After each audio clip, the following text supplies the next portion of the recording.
Hello friends, स्वागत है आपका अपने ही YouTube channel M studio point में। फ्रेंड्स, आज हम लोग 67वीं बीपीएससी के प्रारंभिक परीक्षा के लिए जो है एडिटोरिया का सेट लेके आए हैं। फ्रेंड्स, वॉल्यूम ये 3 है और प्रैक्टिस सेट 1 है। फ्रेंड्स, तो अगर आप बीपीएससी 67वीं की पीटी की तैयारी कर रहे हैं तो ये वीडियो आपके लिए बहुत ही लाभदायक होगा।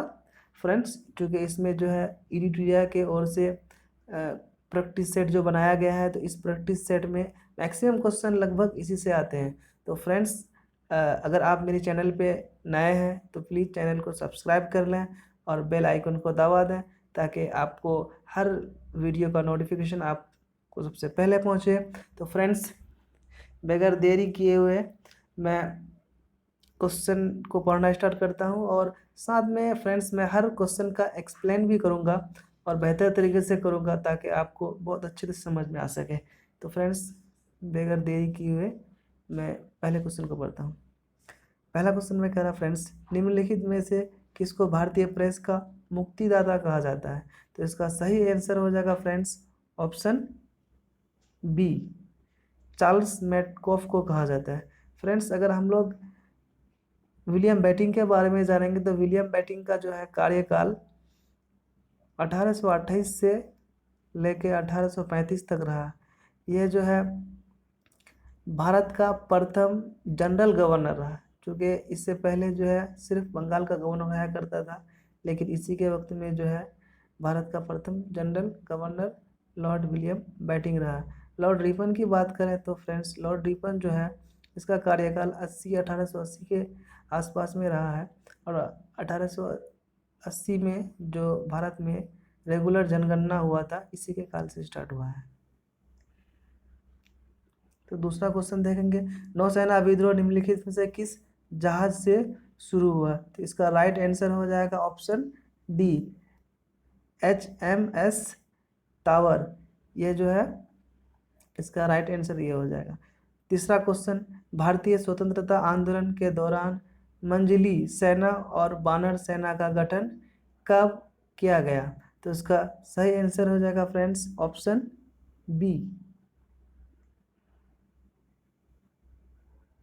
इसका सही आंसर हो जाएगा ऑप्शन बी, सविनय अवज्ञात आंदोलन के दौरान।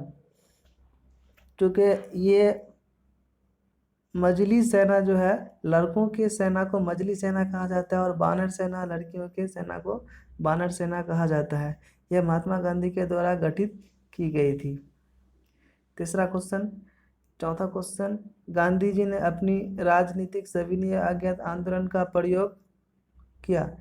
तो इसका राइट आंसर हो जाएगा ऑप्शन ए, चंपारण आंदोलन के दौरान उन्होंने किया था। पांचवा क्वेश्चन, निम्नलिखित में से किसकी पहल पर BR आम्बेडकर का संविधान सभा के सदस्य के रूप में पुनर्निर्वाचित किया गया? तो इसका राइट आंसर हो जाएगा option D, doctor Rajendra Prasad और सरदार वल्लभ भाई पटेल के नेतृत्व में किया गया था। छठा क्वेश्चन, गांधी जी को किसने इस बात के लिए राजी किया कि नमक सत्याग्रह को पुरुषों तक सीमित ना रखा जाए? तो इसका सही आंसर हो जाएगा ऑप्शन डी, कमला देवी चट्टोपाध्याय। सातवां क्वेश्चन, 1939 में सुभाष चंद्र बोस और उसके वामपंथी समर्थकों द्वारा किस संगठन की स्थापना की गई थी? तो इसका सही आंसर हो जाएगा ऑप्शन ए, फॉरवर्ड ब्लॉक की स्थापना की गई थी। आठवां क्वेश्चन, याद रखना कि पृथक निर्वाचन क्षेत्र बनाकर हम ऐसे घातक बीज के बीज बो रहे हैं जिनकी फसल बड़ी कड़वी होगी। यह कथन किसने और किससे संबंधित कर कहा था? तो इसका सही आंसर हो जाएगा फ्रेंड्स ऑप्शन ए, भारत सचिव लॉर्ड मिंटू मार्ले ने वायसराय लॉर्ड मिंटू को कहा था।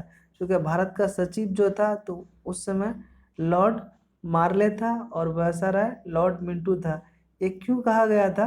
क्योंकि 1909 में सबसे पहली बार हिंदू और मुस्लिम को अलग कर दिया गया था? 10वां क्वेश्चन, भारत में कम्युनिस्ट पार्टी की स्थापना किसने और किस वर्ष की? तो इसका राइट आंसर हो जाएगा ऑप्शन बी, 1925 में एम.एन. रॉय ने किया था। 10वां क्वेश्चन, निम्नलिखित में से किसने खिलाफत आंदोलन के संबंध में कहा था कि हिंदू और मुसलमानों में एकता स्थापित करने का ऐसा अवसर आगे 100 वर्षों तक नहीं मिलेगा? तो इसका राइट आंसर हो जाएगा ऑप्शन ए, महात्मा गांधी ने कहा था। क्वेश्चन नंबर 11, पाकिस्तान शब्द का प्रयोग सर्वप्रथम किसने किया था? तो इसका सही आंसर हो जाएगा option B, Chaudhary Rahman Ali. Friends बता दूं कि चौधरी रहमान अली 1934 में ऑक्सफोर्ड यूनिवर्सिटी के एक विद्यार्थी थे। उन्होंने ही सबसे पहले पाकिस्तान शब्द का प्रयोग किया था, इसीलिए चौधरी रहमान अली को पाकिस्तान शब्द का जन्मदाता भी कहा जाता है। और क्वेश्चन नंबर 12, 1920 में निम्नलिखित में से किसने अपना नाम परिवर्तन कर स्वराज सभा रख लिया? तो इसका सही आंसर हो जाएगा option A, all India home rule league. Question number 13, निम्नलिखित घटनाओं पर विचार कीजिए, नीचे दिए गए कूट से उनकी सही कालानुक्रम ज्ञात कीजिए। तो फ्रेंड्स यहाँ पे जो आपका दिया हुआ है, रोलर सत्याग्रह, असहयोग आंदोलन, चौरा चौरी कांड और स्वराज पार्टी का गठन। तो इसका सही आंसर हो जाएगा ऑप्शन ए बी सी, यानी 1 2 3 4। चूँकि रोलर एक्ट जो है आपका, रोलर एक्ट अप्रैल 1919 में लागू किया गया था। असहयोग आंदोलन 1 अगस्त 1920 को हुआ था। चौरा चौरी कांड 5 फरवरी 1922 को हुआ था। स्वराज पार्टी का गठन दिसंबर 1922 को हुआ था। तो इसका सही आंसर हो जाएगा 1 2 3 4। इसको आपको अरेंज करना है।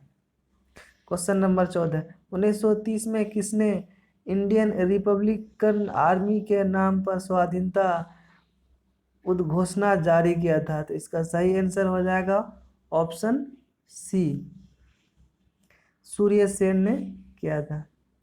क्वेश्चन नंबर 15, आजाद हिंद फौज का गठन किसके विरुद्ध लड़ने के लिए किया गया था? तो इसका सही आंसर हो जाएगा ऑप्शन बी, भारत ने ब्रिटेन के विरुद्ध इसका गठन किया था। कांग्रेस, क्वेश्चन नंबर 16, कांग्रेस में इनमें से किसने समाजवादी दृष्टिकोण का प्रतिनिधित्व किया था? तो इसका सही ऑप्शन हो जाएगा फ्रेंड्स ऑप्शन बी, नरेंद्र देव ने किया था। क्वेश्चन नंबर 17, अल हिलाल नामक समाचार पत्र का प्रकाशन मौलाना अबुल कलाम आज़ाद द्वारा कब किया गया था? तो इसका सही आंसर हो जाएगा ऑप्शन डी, ये जो है 12 में किया गया था। 1912 में कोलकाता में इसका प्रकाशन किया गया था। क्वेश्चन नंबर 18, अंग्रेजों द्वारा कोलकाता के स्थान पर दिल्ली को राजधानी कब बनाया गया था? तो इसका सही आंसर हो जाएगा ऑप्शन डी, चूँकि 1911 में ब्रिटेन के सम्राट जॉर्ज पंचम और उसकी बीवी मेरी दोनों भारत आई थी और उसी के भव्य स्वागत के लिए दिल्ली दरबार का आयोजन किया गया था।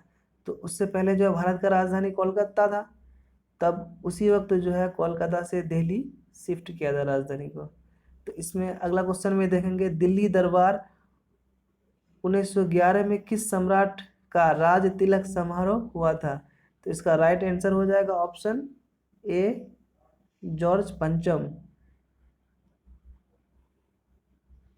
क्वेश्चन नंबर 20, किस हड़प्पा स्थल से चावल उगाने का साक्ष्य प्राप्त हुआ है? तो इसका सही आंसर हो जाएगा ऑप्शन सी, रंगपुर।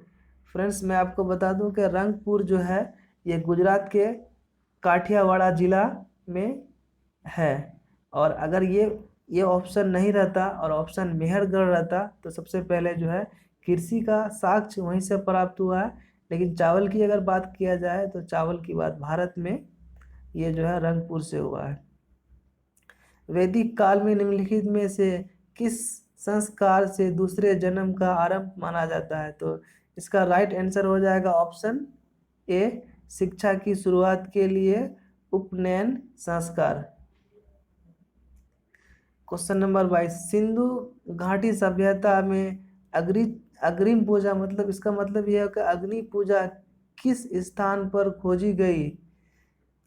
तो इसका सही आंसर हो जाएगा friends option C, Kalibangan. Kalibanga कहाँ पे स्थित है?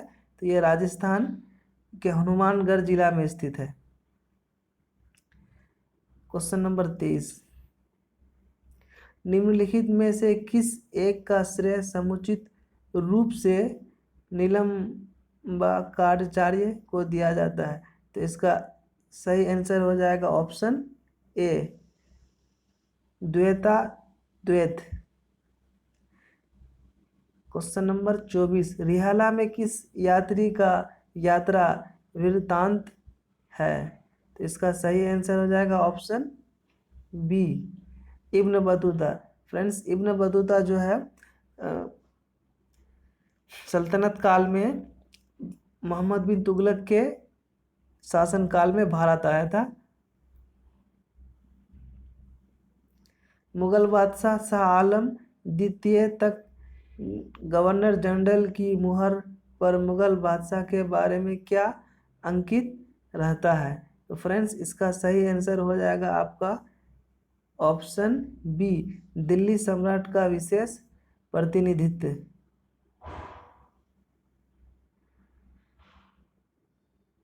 सर्वप्रथम किस मुगल शासक ने अपनी राजधानी दिल्ली स्थानांतरित किया था? तो इसका सही आंसर हो जाएगा option C, Iltutmish. Friends, Iltutmish जो है गुलाम वंश का दूसरा राजा था। गुलाम वंश का संस्थापक की बात करें तो मोहम्मद गुलाम वंश का संस्थापक कुतुबुद्दीन ऐबक था। कुतुबुद्दीन ऐबक अपने राजधानी को लाहौर बनाया था। क्योंकि कुतुबुद्दीन ऐबक जो है मोहम्मद गोरी का गुलाम था।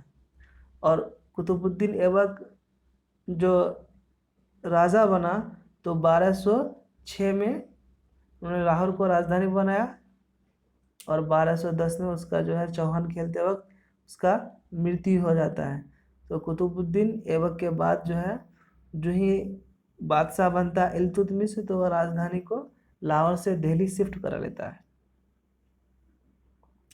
क्वेश्चन नंबर 27, सिरदार पेबोस की रस्म दिल्ली सल्तनत के किस शासक ने प्रारंभ किया था? तो इसका सही आंसर हो जाएगा friends option number B, Balban ने ही रक्त एवं लौह की नीति अपनाई थी।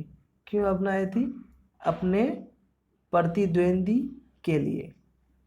40 सरदारों का जो गठन था, उन्होंने 40 सरदारों के गठन को समाप्त किया था सबसे पहले। उसके बाद जो है रक्त एवं लौह की नीति अपनाई ताकि यहाँ पे कोई हिंसा ना कर सके। फ्रेंड्स, अगर आप मेरे चैनल पे नया हैं और आपको वीडियो पसंद आता है तो प्लीज़ वीडियो को लाइक करें। आपका एक लाइक मुझे मोटिवेट करा देता है और मुझे और भी बेहतर से बेहतर कंटेंट प्रोवाइड करने का क्यूरियोसिटी उत्पन्न हो जाता है।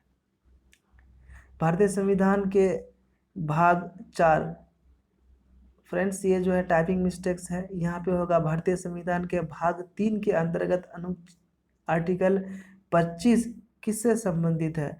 तो ये संबंधित है धर्म की स्वतंत्रता से। आर्टिकल 25 का संबंध जो है धर्म की स्वतंत्रता से है। फ्रेंड्स, मैं आपको ये बता दूं कि भाग 1 में जो है आर्टिकल 1 से लेके 4 तक है, जिसमें राज्य और केंद्र शासित प्रदेश के बारे में बात कही गई है। और नागरिकता की बात भाग 2 में कही गई है, आर्टिकल 5 से लेके 11 तक। और मौलिक अधिकार की बात जो है भाग 3 में कही गई है, जो आर्टिकल 12 से लेके 35 तक है। फ्रेंड्स, तो आप अगर कोई भी एक क्वेश्चन को पढ़ते हैं, उस क्वेश्चन से रिलेटेड आपको जितने भी जानकारियां हैं आप उसको कोरिलेट कर सकते हैं।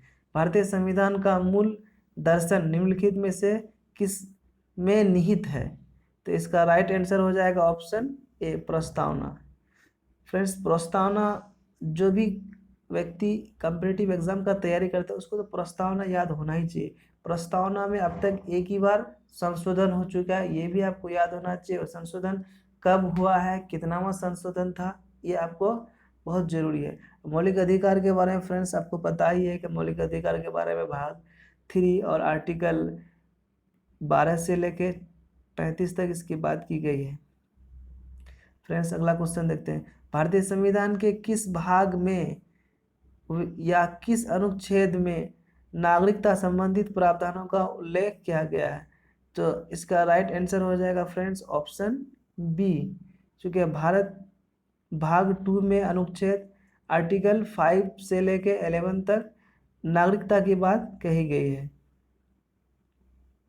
फ्रेंड्स, मैं आपको ये बता दूं कि नागरिकता के बारे में जो बात कही गई है, तो आर्टिकल 5 में यह कहा गया है कि जो भी व्यक्ति, इसमें 3 तरह की नागरिकता भारत में जो व्यक्ति को मिलेगी, 3 तरह की नागरिकता की बात कही गई है। जैसे जिसका जन्म भारत में हुआ हो उसे भारत की नागरिकता मिल जाएगी, जिसका माता पिता भारत में जन्म हुआ हो आज़ादी से पहले, उसे नागरिकता मिल जाएगी।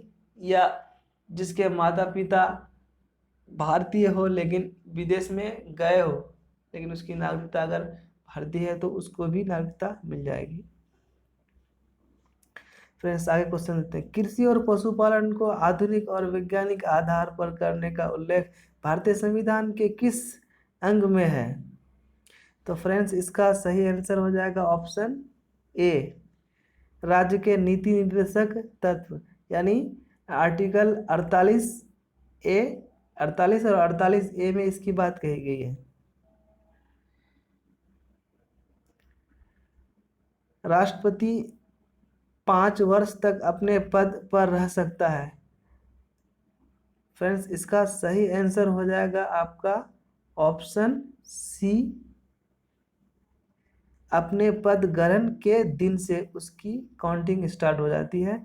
और यह राष्ट्रपति के, फ्रेंड्स, अगर आप कार्यपालिका से संबंधित कोई भी जानकारी अगर लेना चाहते हैं तो आपको आर्टिकल 52 से 151 तक पूरे कार्यपालिका के बारे में बात कही गई है, जिसमें राष्ट्रपति का चुनाव, राष्ट्रपति का शपथ ग्रहण, राष्ट्रपति का वेतन, मतलब राष्ट्रपति, उपराष्ट्रपति, राष्ट्र प्रधानमंत्री, कैबिनेट मंत्री, ये सब की बात जो है आर्टिकल, यानी कार्यपालिका में जितने भी आते हैं आर्टिकल 52 से लेकर 151 तक कार्यपालिका की बात की गई है।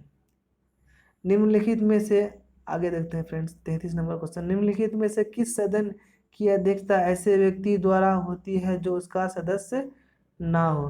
तो इसका राइट आंसर हो जाएगा option C, Rajya Sabha. Friends, Rajya Sabha के जो सदस्य होते हैं, राज्यसभा के जो सदस्य होते हैं वे उसके सदस्य नहीं होते हैं।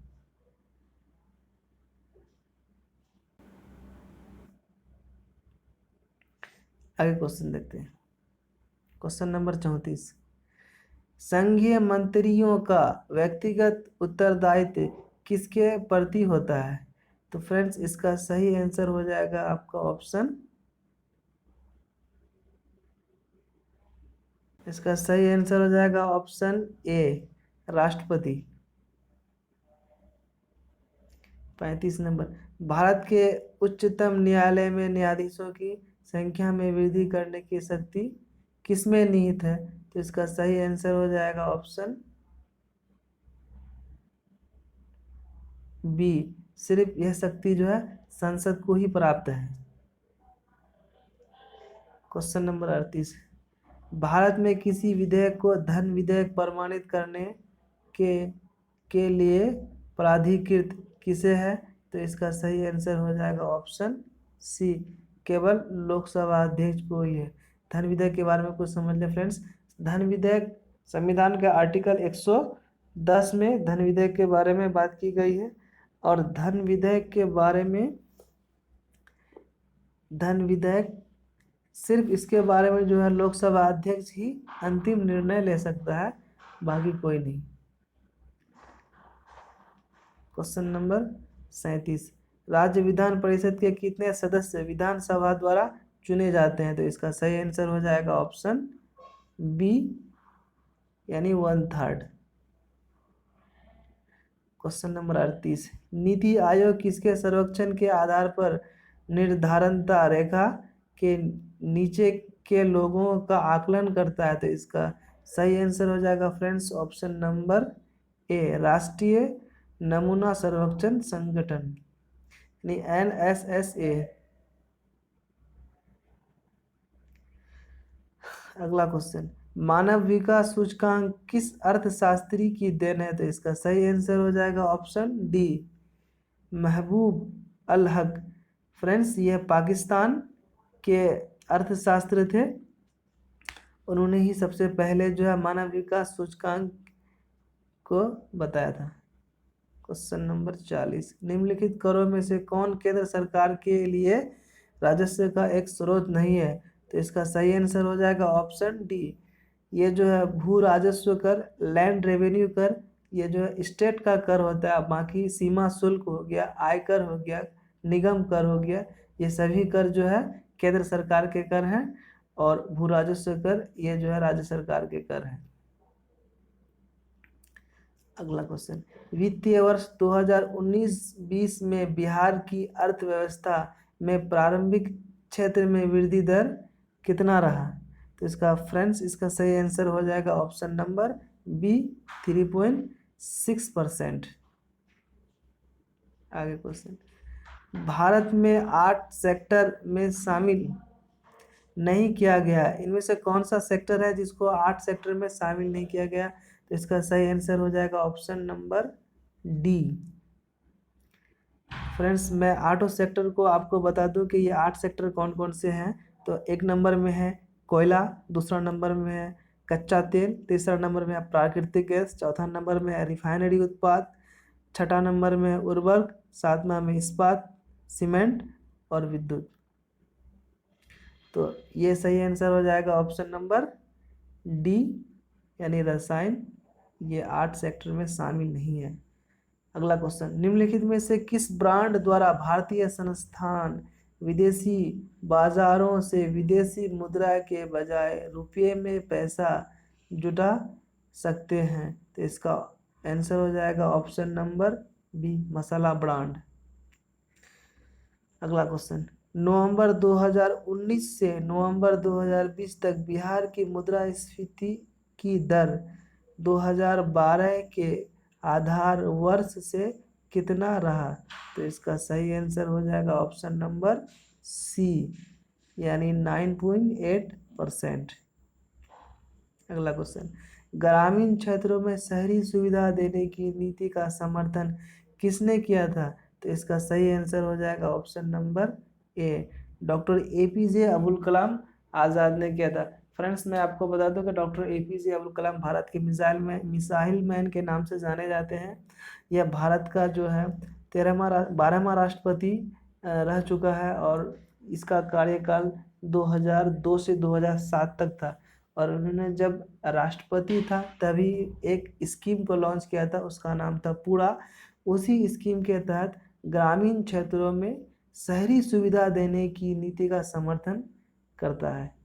तो वो जो है APJ अब्दुल कलाम के ही द्वारा किया गया था। अगला क्वेश्चन, मुद्रा के अवमूल्य का परिणाम क्या है? तो इसका सही आंसर हो जाएगा ऑप्शन नंबर सी, देश में निर्यातों को बढ़ावा और आयातों को घटाना। अगला क्वेश्चन है, गैर घरेलू गैस सिलेंडर में भरी LPG का भार कितना किलोग्राम होगा? तो इसका सही आंसर हो जाएगा ऑप्शन नंबर सी, 19 किलोग्राम।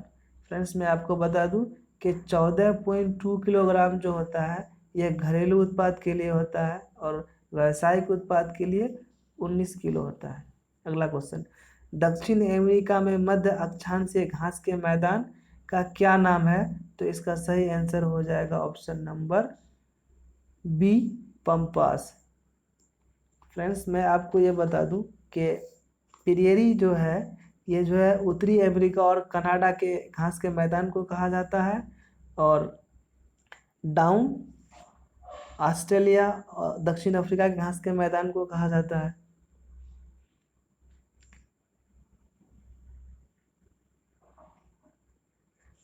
अगला क्वेश्चन, सर्वग्राही मिट्टी के रूप में किसे जाना जाता है? तो इसका सही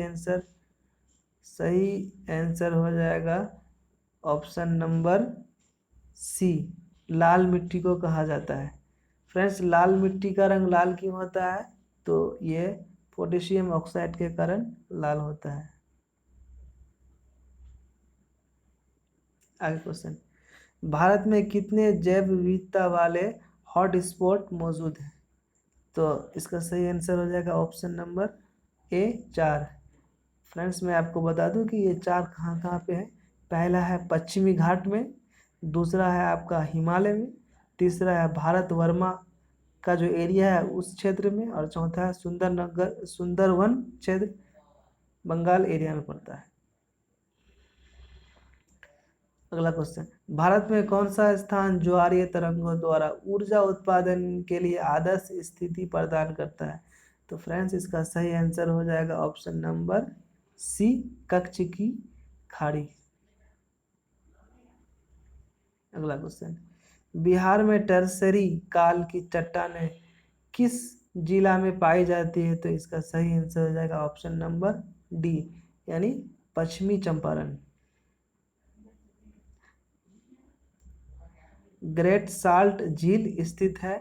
इसका सही आंसर हो जाएगा ऑप्शन नंबर सी, अमेरिका में स्थित है। अगला क्वेश्चन, निम्न में से कौन गर्म जलधारा है? तो फ्रेंड्स, इसका सही आंसर हो जाएगा आपका ऑप्शन नंबर ई, चूँकि ये एंटीलीज जलधारा ये भी गर्म जलधारा है, और मोजाम्बिक की धारा ये भी गर्म जलधारा है। बाकी पश्चिमी ऑस्ट्रेलिया जलधारा और लिब्राडोर की जलधारा ठंडी जलधारा है। तो इसका सही आंसर क्या हो जाएगा ऑप्शन नंबर ई, यानी ए भी सही है और बी भी सही है, इसीलिए इसका ऑप्शन हो जाएगा आंसर ई। निम्न में से कौन सा कथन सत्य नहीं है? तो फ्रेंड्स, इसका आंसर हो जाएगा ऑप्शन नंबर ई, चूँकि ये सभी कथन सत्य है। पहला कथन में कह रहा है कि गुजरात राज्य का समुद्री तट सर्वाधिक लंबा है, यह भी कथन सही है। भारत के कुल 9 राज्यों में समुद्री तट है, यह भी सही है। अगला कह रहा है कि भारत का औसत समुद्री तल चेन्नई से मापा जाता है, यह भी सही है। भारत के कुल 3 केंद्र शासित प्रदेश समुद्री तल को स्पष्ट करता है, ये भी सही है। तो इसका आंसर क्या हो जाएगा ऑप्शन नंबर ई, डोवर जल संधि है।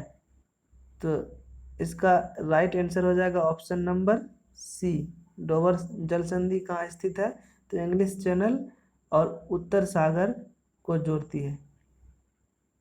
अगला क्वेश्चन, निम्नलिखित में से कौन एक सही नहीं है?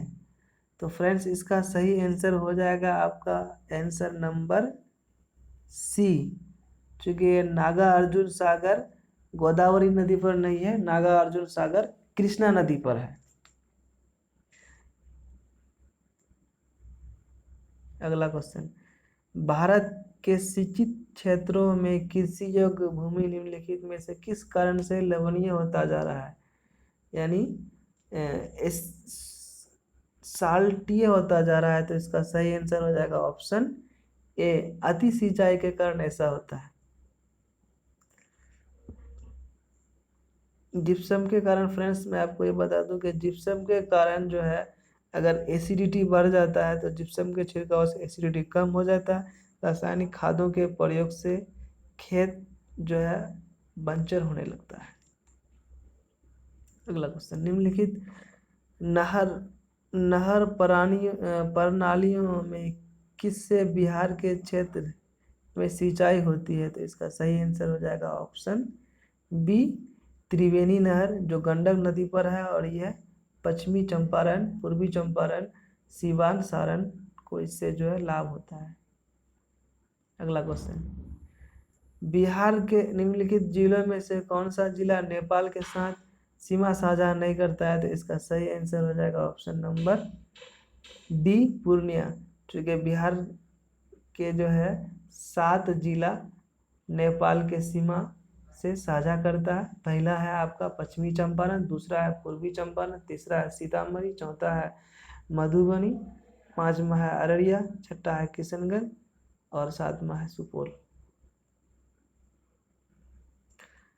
पश्चिम एवं पूर्वी घाटों का मिलन कहाँ होता है, तो इसका सही आंसर है ऑप्शन नंबर बी नीलगिरी की पहाड़ी पे। मुजफ्फरपुर, दरभंगा तथा चंपारण जिले में कौन सी मिट्टी अधिकांश पाई जाती है, तो इसका सही आंसर हो जाएगा ऑप्शन बी नवीन जलोढ़ मिट्टी। भारत और नेपाल के बीच अंतर्राष्ट्रीय सीमा को चिन्हित करने वाला नदी कौन सा है, तो इसका सही आंसर हो जाएगा काली नदी, जो भारत के उत्तराखंड डिस्ट्रिक्ट में जो है उत्तराखंड स्टेट में उत्तराखंड और नेपाल के बीच का सीमा बनाता है। ऑप्शन अगला क्वेश्चन, ज्वालामुखी से सबसे अधिक कौन सी गैसें निकलती है, तो इसका सही आंसर हो जाएगा ऑप्शन नंबर सी जलवाष्प निकलती है। इसके अलावा इसमें सल्फर डाइऑक्साइड, कार्बन डाइऑक्साइड भी गैस बाहर निकलती है। अगला क्वेश्चन, शैतान का गोल्फ कोर्स नाम से प्रसिद्ध मृत की घाटी किस देश में स्थित है, तो इसका सही आंसर हो जाएगा ऑप्शन नंबर बी यूएसए में स्थित है। किस मध्यकालीन शासक के काल में दरभंगा में एक मस्जिद एवं एक नूर रसाय नामक रसाय का निर्माण किया गया, तो इसका सही आंसर हो जाएगा ऑप्शन नंबर सी जहांगीर के काल में किया गया था। आजाद दस्ता के संगठन के स्थान एवं कार्य क्षेत्र का चयन करें, तो ये आजाद दस्तान फौज का गठन जो है, मैं आपको पहले ये बता दूं कि इस फौज का गठन जो है भारत छोड़ो आंदोलन के दौरान जयप्रकाश नारायण को जब जेल कर दिया गया था, तो उन्होंने हजारीबाग जेल से भागकर नेपाल चले गए थे और नेपाल में ही आजाद दस्तान फौज का गठन किया था, तो इसका सही आंसर हो जाएगा ऑप्शन नंबर डी। चूँकि इसका गठन इसलिए किया गया था, गठन नेपाल में किया गया था और कार्य क्षेत्र पूरे भारत में था इसका। अगला क्वेश्चन, औरंगजेब का पौत्र अजीम पटना का सूबेदार कब बनाया गया, तो इसका सही आंसर हो जाएगा ऑप्शन नंबर डी 1702 में। इसी के नाम पे पटना का नाम अजीमाबाद पड़ा था। अगला क्वेश्चन, ऋग्वेद में बिहार के लिए किस शब्द का प्रयोग किया गया था, इसका सही आंसर हो जाएगा ऑप्शन नंबर बी कीकट शब्द का प्रयोग किया गया था। अगला क्वेश्चन, 1947 में हुए आम चुनाव में किस दल को बिहार में बहुमत प्राप्त हुआ था, तो इसका सही आंसर हो जाएगा ऑप्शन नंबर सी भारतीय राष्ट्रीय कांग्रेस को। चूँकि 1936 में बिहार से उड़ीसा अलग हुआ था, उसके बाद जो है पहली बार चुनाव हुआ, जिसमें जो है 152 सीट के चुनाव में 107 सीट पे जो है कांग्रेस लड़ा था, जिसमें से 89 सीट जो है कांग्रेस ने जीता था। इसलिए इसका आंसर क्या हो जाएगा ऑप्शन सी यानी कांग्रेस ने। अगला क्वेश्चन, साइमन कमीशन का पटना आगमन निम्नलिखित में से किस दिन में हुआ था, तो इसका सही आंसर हो जाएगा ऑप्शन नंबर सी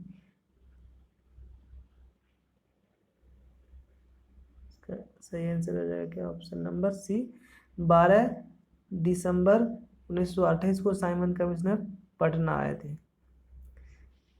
अगला क्वेश्चन, विक्रमशिला विश्वविद्यालय के अवशेष वर्तमान किस जिले में प्राप्त हुआ है? तो इसका सही आंसर हो जाएगा ऑप्शन नंबर ए, भागलपुर। तो फ्रेंड्स आज इतना ही तक। अब फिर आगे का क्वेश्चन जो है अगले दिन देखेंगे। फ्रेंड्स अगर वीडियो आपको पसंद आए तो वीडियो को लाइक शेयर और सब्सक्राइब करना ना भूलें।